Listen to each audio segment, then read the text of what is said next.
Assalamualaikum warahmatullahi wabarakatuh. Baik teman-teman sekalian, dalam video kali ini kami bertiga akan membahas tentang teori belajar kecerdasan majemuk. Nah, dalam teori kecerdasan majemuk ini akan membahas subbab 3. Yang pertama mengenai pengertian kecerdasan majemuk yang nanti akan dibahas oleh teman saya di samping kanan atas nama Muslimin. Dan kedua, kami akan membahas tentang macam-macam kecerdasan teori majemuk yang akan dijelaskan oleh saya sendiri. Dan subbab yang ketiga akan menjelaskan tentang cara pengembangan dan peningkatan teori belajar kecerdasan majemuk yang akan dibahas oleh teman saya di samping kiri atas nama Muhammad Nur Ghazali. Baiklah, untuk materi yang pertama akan dijelaskan oleh teman saya Muslimin. Simak videonya. Mari kita simak apa sih yang dinamakan teori kecerdasan majemuk itu. Baik, saya akan menjelaskan pembahasan kecerdasan majemuk atau menyelesaikan masalah. Tidak semuanya manusia mempunyai teori tersebut, yaitu contoh seperti mengajar dan juga atau memecahkan masalah sampai selesai, dan juga bisa berpikir lebih kritis untuk menyelesaikan masalah itu. Itulah yang disebut kecerdasan majemuk. Banyak sekali manusia itu mempunyai karakter-karakter kecerdasan yang dimiliki seseorang atau semua orang. Itulah yang disebut teori kecerdasan majemuk yang selanjutnya akan disampaikan oleh teman kita. Berdasarkan pengertian kecerdasan majemuk yang diusung oleh Ward Gardner, maka di sini akan saya bahas tentang apa aja macam-macam teori kecerdasan majemuk. Di sini ada 9 kecerdasan majemuk yang diusung oleh Ward Gardner. Di antaranya yaitu sebagai berikut. Untuk kecerdasan yang pertama yakni kecerdasan verbal linguistik. Apa sih yang dimaksud dengan kecerdasan verbal linguistik? Nah, pada dasarnya kecerdasan verbal linguistik ini yaitu suatu yang mana melibatkan kemampuan berbahasa saat berbicara secara baik dan membaca maupun menulis dalam baik maupun benar. Yang kedua yakni kecerdasan logis matematis, yakni kemampuan dalam mengolah angka dan mahir menggunakan logika untuk memahami berbagai pola. Di antaranya ada pola visual maksud saya, ada pola jumlah ataupun pola warna. Biasanya kecerdasan ini cenderung dimiliki oleh seseorang ilmuwan. Untuk kecerdasan yang ketiga yakni kecerdasan visual spasial. Nah, kemampuan seseorang individu untuk menuangkan suatu imajinasi yang dibayangkan kemudian diciptakan dalam bentuk harapan atau karangan kurang lebih 2/3 dimensi. Kemudian kecerdasan visual spasial ini itu cenderung dimiliki oleh seseorang seniman. Contohnya seorang pelukis.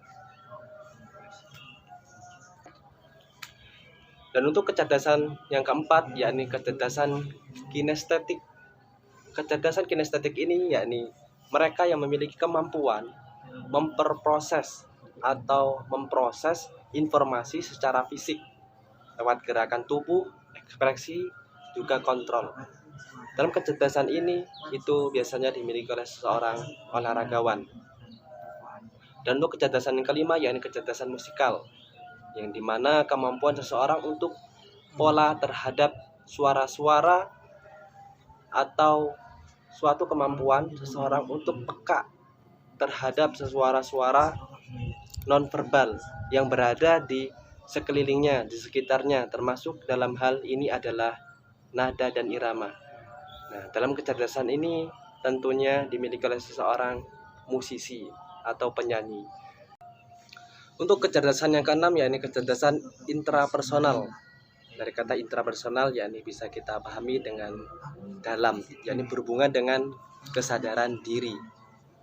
Kesadaran diri dideskripsikan sebagai kebutuhan diri sendiri untuk dan bereaksi terhadap perubahan dan kesadaran bertanggung jawab.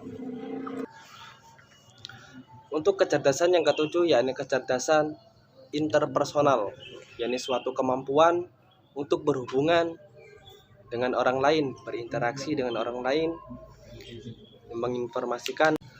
Untuk kecerdasan majemuk yang ketujuh, yakni kecerdasan interpersonal, yakni kemampuan untuk berhubungan dengan orang lain, menginterpretasi perilaku dan komunikasi, memahami hubungan antara seseorang dan situasinya. Untuk kecerdasan ke-8, yakni kecerdasan naturalis, di mana kecerdasan naturalis ini yakni suatu kemampuan untuk mengenali dan mengategorikan atau mengklasifikasikan benda-benda di alam serta fenomena alam seperti gunung dan awan. Kemudian untuk kecerdasan yang terakhir, yakni kecerdasan spiritual atau eksistensial, yakni kecerdasan spiritual atau spiritualis intelligence. Kecerdasan ini berkaitan dengan hubungan manusia dengan Tuhannya, habluminallah. Kemudian kecerdasan eksistensial, yakni kecerdasan yang mengarah pada kesadaran dan kemampuan yang menghayati dengan benar keberadaan dirinya di dunia dan tujuan kehidupannya. Kurang lebihnya macam-macam kecerdasan majemuk itu yang saya dapat sampaikan. Nah, setelah kita mengetahui apa itu kecerdasan majemuk, lalu apa saja macam-macamnya, bersama saya akan menjelaskan bagaimana cara mengembangkan dan meningkatkan kecerdasan majemuk. Yang pertama dengan membaca. Membaca adalah salah satu cara yang dapat kita lakukan untuk menambah wawasan. Nah, setelah membaca, kita akan lebih mudah ketika kita menuliskan kembali apa yang sudah kita baca. Setelah kita membaca, artinya kita harus menuliskan kembali. Untuk apa? Untuk kita lebih mudah dalam mengingat kembali apa yang kita pelajari. Setelah mempelajari, hal yang dapat kita lakukan adalah setelah kita mempelajari dengan cara membaca, dengan menulis kembali, hal yang dapat kita lakukan untuk lebih memahami sebuah ilmu, lebih memahami lagi, kita dapat melakukan tanya jawab kepada teman kita. Tanya jawab inilah yang akan membuat kita lebih ingat kepada pelajaran yang sudah kita pelajari. Nah, setelah kita melakukan tanya jawab, kita akan lebih mudah untuk mengingat sebuah pelajaran. Nah, pelajaran ini juga dapat kita ingat-ingat kembali dengan cara metode bernyanyi. Kita dapat membuat sebuah pelajaran itu menjadi sebuah lagu-lagu yang bisa kita nyanyikan. Dan itulah beberapa cara yang dapat kita lakukan untuk meningkatkan kecerdasan majemuk, seperti membaca, menulis ulang, kemudian melakukan tanya jawab, atau meningkatkan dengan membuat materi-materi tersebut menjadi sebuah lagu-lagu yang bisa kita nyanyikan. Dan ketika sudah kita nyanyikan, akan lebih mudah diingat, karena seperti lagu yang sering kita dengar, ketika lagu itu sering terulang-ulang, itu akan lebih mudah diingat. Nah, itulah beberapa cara yang dapat kita lakukan untuk meningkatkan kecerdasan majemuk. Sekian dari saya, terima kasih. Sekian dari kelompok kami. Kurang lebihnya kami mohon maaf. Wassalamualaikum warahmatullahi wabarakatuh.